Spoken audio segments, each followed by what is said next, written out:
సాయి భగీరథ కేసులో పోలీసులు మొదట ఆ సెక్సువల్ హెరాస్మెంట్ కింద section 11 and 12 of POCSO act కింద కేసులు పెట్టడం జరిగింది. కానీ సెక్సువల్ హెరాస్మెంట్ అంటే పోక్సో యాక్ట్లో డెఫినేషన్ ఏంటి అని అంటే, ఒక అమ్మాయిని కానీ అబ్బాయిని కానీ మైనర్ అయితే వాళ్ళ వెంట పదే పదే వాళ్ళని ఫాలో అవ్వడం అనేది ఈ సెక్సువల్ హెరాస్మెంట్ కిందకు వస్తుంది. అదేవిధంగా సెక్సువల్ ఇంటెంట్ తోటి ఏదైనా ఒక బూతు పదం కానీ, లేకపోతే ఒక సంజ్ఞ చేయడం కానీ, ఒక సౌండ్ చేయడం కానీ, లేకపోతే ఈ సెక్స్కు సంబంధించిన ఏదైనా ఒక వస్తువును చూపించడం కానీ, ఇది సెక్సువల్ హెరాస్మెంట్ కిందకు వస్తుంది. కానీ ఈ సెక్షన్ పెట్టాల్సింది పోలీసు వాళ్ళు.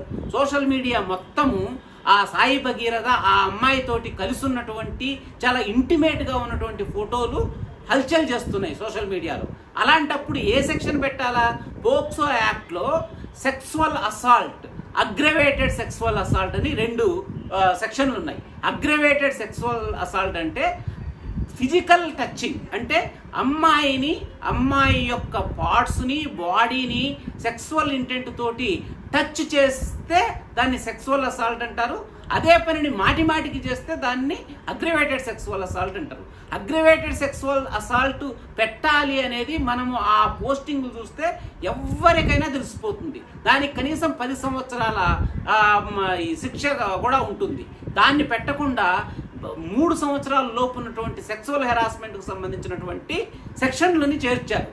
మన జర్నలిస్ట్ సంఘాలకి, రాజకీయ పార్టీలకి, అదేవిధంగా యూట్యూబ్ ఛానల్స్కి అందరికీ కూడా మనం థ్యాంక్స్ చెప్పాలా. వీళ్ళ యొక్క ఒత్తిడితోటి ఆ సెక్షన్లని మార్చి మళ్ళీ సెక్షన్ 5 రీడ్ విత్ సెక్షన్ 6 అని చెప్పి యాడ్ చేశారు. దాని ప్రకారం కనీసం 20 సంవత్సరాల జైలు శిక్ష పడేటువంటి అవకాశం ఉంది. ఎందుకు అనంటే అది అగ్రవేటెడ్ పెనట్రేటివ్ సెక్సువల్ అసాల్ట్ అని చెప్తుంది ఆ సెక్షన్.